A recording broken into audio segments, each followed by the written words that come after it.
ఆంధ్రప్రదేశ్ రాష్ట్ర గవర్నర్ గారికి, లోక్ భవన్ ఉన్నత అధికారులకి, ఈనాటి కార్యక్రమానికి విచ్చేసినటువంటి పెద్దలకు, మహిళామూర్తులకు, ప్రియమైన సోదర సోదరీమణులకు నా హృదయపూర్వక నమస్కారాలు.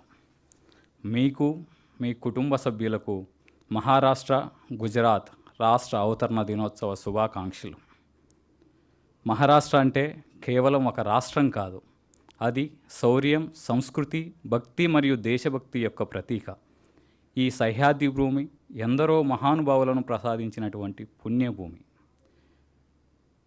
మన దేశంలో రాష్ట్రాలు వేరైనా, భాషలు వేరైనా మనందరి సంస్కృతి ఒకటే, అదే భారతీయ సంస్కృతి.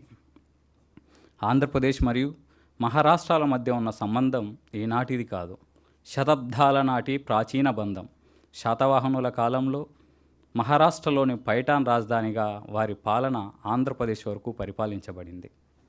ముఖ్యంగా హిందవీ స్వరాజ్య సంస్థాపకులు శ్రీ ఛత్రపతి శివాజీ మహారాజ్ 1677 మార్చి 4వ తేదీన భాగ్యనగరంలో దక్షిణ దిగ్విజయ యాత్రలో భాగంగా నెల రోజులు విడిది చేసిన తర్వాత శ్రీశైలం, తిరుపతి, శ్రీకాళహస్తి అంటే అనేక ప్రముఖ పుణ్యక్షేత్రాలను దర్శించి అభివృద్ధి చేశారు.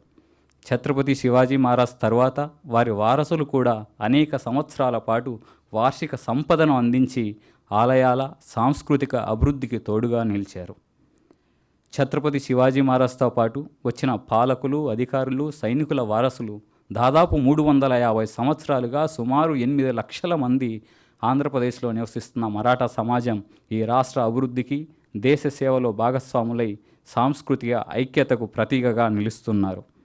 మరాఠీ మాతృభాషగా కలిగిన మహారాష్ట్ర నందు జన్మించి, కన్నడ భాష ప్రాంతమైన కర్ణాటక నందు విద్యను అభ్యసించి, తమిళ భాష ప్రాంతమైన తమిళనాడులోని తంజావూరు నందు రాజ్యపాలన గావించిన మహారాజా సెర్ఫోజీ II ఆయన రాజ్య భాషగా తెలుగు భాష నందు పాలన సాగించారు. రాజా సెర్ఫోజీ II మహారాజ్ రామాయణాన్ని తెలుగులోకి అనువదించినటువంటి మొట్టమొదటి మహారాజ్. అంతేకాక తిరుమల శ్రీ వెంకటేశ్వరునికి తెలుగు భాషలో అనేక సంకీర్తనలు రాశారు. రాజా సెర్ఫోజీ II మహారాజ్ తెలుగు భాషతో పాటు దక్షిణ భారత భాషలు, సంస్కృతి అభివృద్ధికి, భరతనాట్యం, కూచిపూడి, కర్ణాటక సంగీతం వంటి శాస్త్రీయ నృత్యం, సంగీతం అభివృద్ధికి, విద్యాభివృద్ధికి ఎంతగానో కృషి చేశారు. తెలుగు భాష అభివృద్ధికి విజయనగర రాజుల తర్వాత మరాఠా మహారాజులు ఎంతగానో కృషి చేశారు. నాగ్పూర్ రాజ్య నిర్మాత ప్రథమ రఘోజీ రాజే భోస్లే తిరుమల తిరుపతి దేవస్థాన అభివృద్ధికి, 2వ బ్రహ్మోత్సవ ఏర్పాటుకు ఎంతగానో కృషి చేసిన చారిత్రక ఆధారాలు మనకు అందుబాటులో ఉన్నాయి. మంగళగిరి పానకాల శ్రీ లక్ష్మీ నరసింహస్వామి దర్శనానంతరం 1820 నవంబర్ 20వ తేదీన తంజావూరు మహారాజ్ రాజా సెర్ఫోజీ II మహారాజ్ బహుకరించిన బంగారు రత్నఖచిత దక్షిణావృత పాంచజన్య శంఖం నేటికి వైకుంఠ ఏకాదశి రోజున మనకు చూడడానికి అవకాశం ఉన్నది. వీటి ఆధారాలు మంగళగిరి శిలాశాసనంలో స్పష్టంగా లిఖించబడినవి. మహారాష్ట్ర సంస్కృతి భక్తి ఉద్యమానికి నాంది పలికింది. ముఖ్యంగా వార్కరి సాంప్రదాయం, సంతు పరంపర ఈ భూమికి ప్రత్యేక గుర్తింపును తీసుకువచ్చాయి.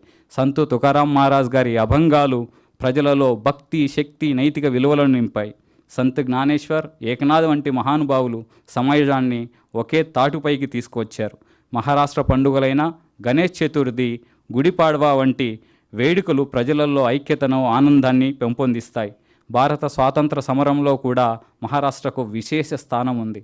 బాలగంగాధర్ తిలక్, గోపాలకృష్ణ గోఖలే, వీర్ సావర్కర్ వంటి ఎందరో మహానుభావులు ఈ దేశ స్వేచ్ఛ కోసం పోరాడి అమరులయ్యారు. వారి ప్రాణత్యాగాలు మనకు ప్రేరణ శక్తిని కలిగిస్తాయి. ఇక ఆర్థిక రంగంలో మహారాష్ట్రలోని ముంబై భారతదేశ ఆర్థిక రాజధానిగా దేశ అభివృద్ధిలో కీలక పాత్ర పోషిస్తుంది. భాషా ప్రాతిపదికన మనం 2 రాష్ట్రాలుగా ఏర్పడినా సంస్కృతి పరంగా మనమందరం ఒక్కటే అన్న విషయాన్ని ఏనాటికి మనం మరవరాదు. ఆంధ్రప్రదేశ్ మరియు మహారాష్ట్రాల మధ్య ఉన్న సాంస్కృతిక, చారిత్రక సంబంధాలు ఎంతో గాఢంగా ఉన్నాయి. మనం కలిసి ఈ దేశాభివృద్ధి కోసం ముందుకు సాగుదాం. దేశ ఏకత్వం, సామరస్యాన్ని, మన సంస్కృతిని భావి తరాలకు అందిద్దాం. జై హింద్, జై మహారాష్ట్ర, జై ఆంధ్రప్రదేశ్.